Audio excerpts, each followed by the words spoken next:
Hi Parth, good evening. Hi, good evening, Mehul. How are you? I'm doing fab. How have you been? I am okay, I'm well.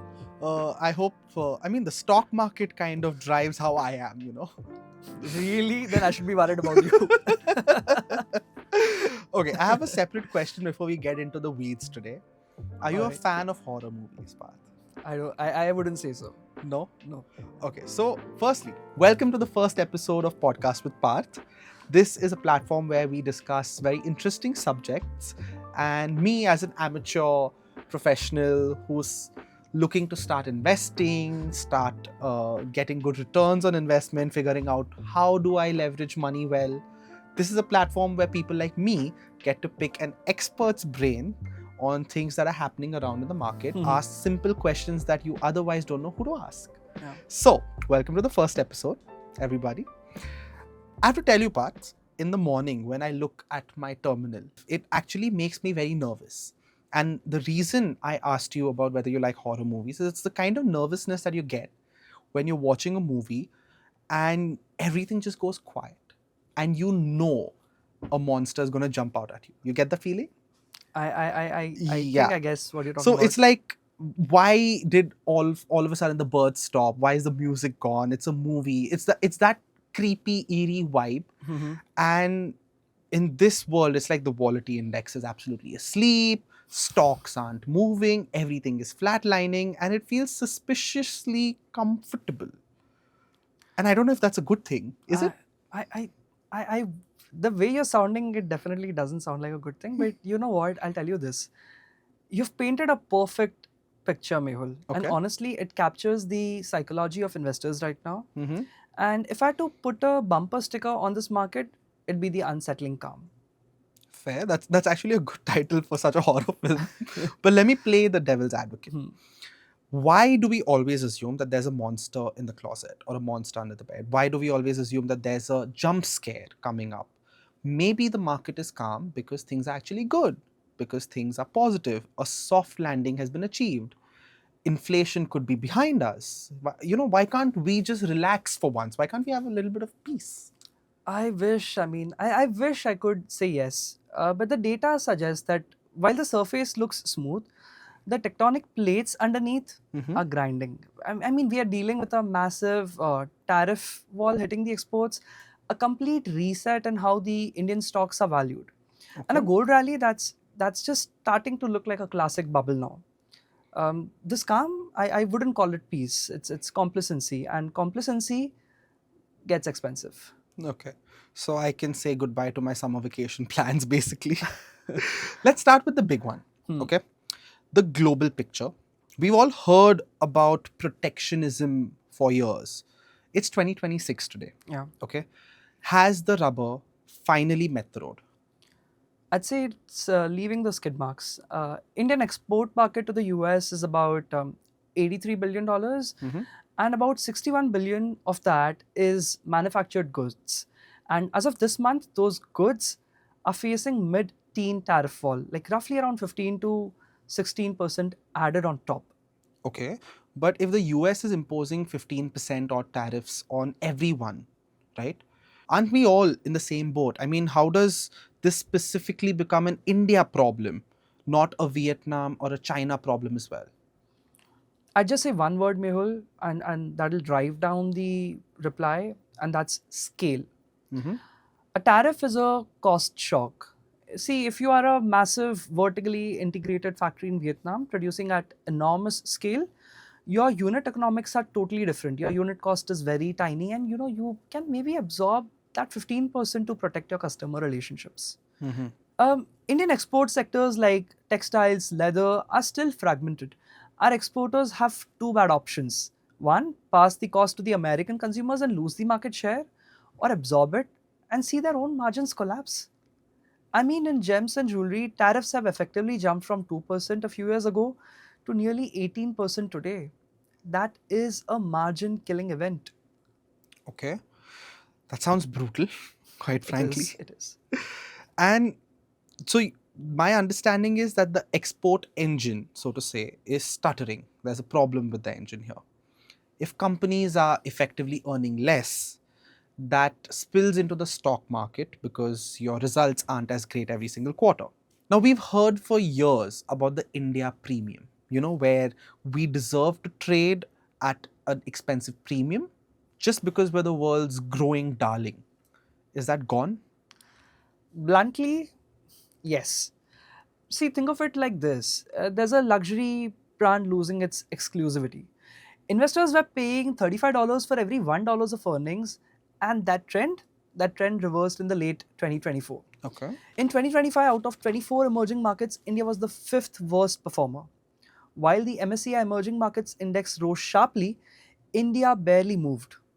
Capital rotated out of like expensive India into manufacturing hubs of Taiwan and South Korea. Okay, that really hurts my nationalistic ego over here.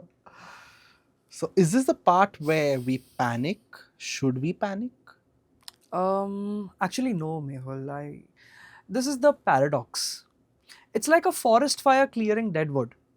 That extra tax which investors were paid to own the Indian equities has come down. Mhm. Valuations are now below the long-term averages. The froth is gone. The coffee is still good. You are just not overpaying for the foam. I like that. I don't like foam in my coffee any which way, so I like that. But what about the fan favorites? The small and the mid caps. If the markets have cooled off, is it time to load up on them? No, not yet, Mehul, not yet. Okay, you're killing me.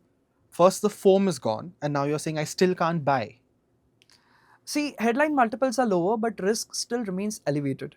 The medium, small, and mid-cap stocks trades around 20 times the earnings. Post-COVID, we have been conditioned to think that 20x of earnings is cheap. In 2007, 20x was considered euphoric. We have shifted the goalpost. Now look at the price to book. Only 35% of the small cap universe trades below the 3 times of their book value. This is a stock picker's market. You can't Mhm. just buy the index and expect easy returns. Okay, so let's circle back to that calm that you were speaking about. If the volatility index is low and my portfolio isn't swinging wildly, it's not going up, down too much, why I'm sleeping better as an individual, right? Why is that dangerous? Mehul, I want you to think of volatility like this. Imagine that volatility clusters. Think of it like a coiled spring. The longer it's compressed, the more energy it builds. See, extended calm markets usually means that investors have stopped buying protection. They are driving without seatbelts because they haven't seen that accident lately. Okay. That's exactly when you get blindsided. Okay. But if small caps are still pricey and the broader market is complacent about all of this, where's the value? Where do I hide?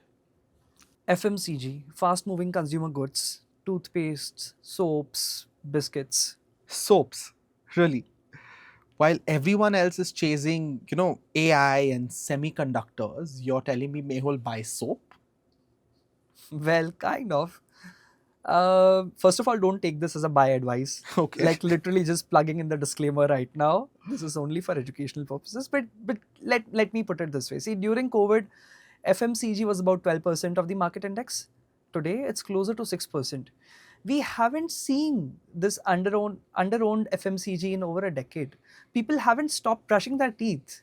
These are cash generating businesses with stable returns. It's a classic contrarian setup. Quality franchisees, reasonable valuations, and a margin of safety. If markets correct, people will still buy soap. Well, soap, toothpaste, all of these things I've already added to my cart. Okay. What do you feel about bonds? They look very interesting, but inflation is at multi decade lows. Mhm. Why would I want to buy debt? I'm really happy that you brought in inflation here because, see, that's where the disconnect is. Inflation is near 3%, Mhm. yet the 10-year GSEC yield is around 6.7. Wait, so if inflation is 3% and I'm earning nearly 7%, You're earning a substantial real return with minimal credit risk. If the central bank cuts rates to align with lower inflation, bond prices will appreciate. You collect the yield today and potentially gain capital appreciation tomorrow. Well, boring sounds very attractive all of a sudden to me. It's no longer flashbang.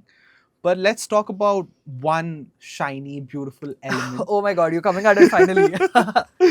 The beautiful, infamous Sabka Sunhera yellow gold. What do you feel about it? I feel I think we shouldn't be chasing that bus. See, prices have already doubled over the past couple of years, and it's expensive. But if volatility is coming, it's a very uncertain world out there. We know gold has been around for centuries, right? It's like the only stable form of currency that has existed. Why shouldn't I own gold? See, context really matters. From 2022 to 2024, central banks were driving the demand. Mhm. In 2025, central banks buying sharply fell while retail demand through ETFs and individuals surged. While professionals step back and retail piles in due to the FOMO, that will often signal the froth which you earlier mentioned that you don't like, right? And at that point, you're not just buying insurance, you're buying momentum. Usually people think that when you buy gold, you're buying the insurance. But I feel when you chase something and you buy into that momentum, you need to be careful and mindful that the momentum can reverse quickly. Okay. So the message is basically do the exact opposite of your instincts. My instinct says buy winners, buy tech, buy gold, and I should do the opposite. See, your instinct will tell you to chase the returns. That's how human psychology is. The only thing which I'm trying to tell you is that stop chasing returns. Focus on valuation, focus on discipline. Align investments with your risk appetite and consult a qualified financial professional before making any decisions. Okay, Parth, so let's wrap it up. I've made notes of everything that we've spoken about. The water is very calm, but the risks underneath are very real. The tariffs are compressing manufacturing margins. The India premium, so to say, the dream has been reset, which may help long term investors. 20 times earning is not automatically cheap. True. FMCG and bonds look defensive, while gold feels very crowded. Correct? Yeah, I mean that's how I would have put it too. Mhm. Just to reiterate, this is not an investment advice. The markets carry risk, advice to the listeners that please consult your financial advisor before investing. Okay. Final thought here. We're in a period of eerie calm. Like I said, we're all anticipating a jump scare in the near future. But volatility, the jump scare, it doesn't really disappear, right? It hides. And if the markets say fall 20% tomorrow, will your portfolio survive? Or are we just assuming that at the end of the day, the sun will shine forever and it will all be beautiful? I'd say don't go by your assumptions. Just go and review your asset allocation. All right. On that note, thank you. Thank you for answering a few questions. Uh, I know there's a jump scare coming because it's a very eerie silence over here. But I think I'm just going to be a little bit more better prepared for it. Is that fair to say? With you by my side, I think both of us are prepared. No, it goes the other way. With you by my side, I think I'll be better prepared. All right. Thank you for listening, everybody. That was Podcast with Parth, and this was us discussing horror movies. All right, as you say. This is an educational video. This is not a recommendation or advice. Viewers are advised to do their own research and consult SEBI registered professional before taking any decision.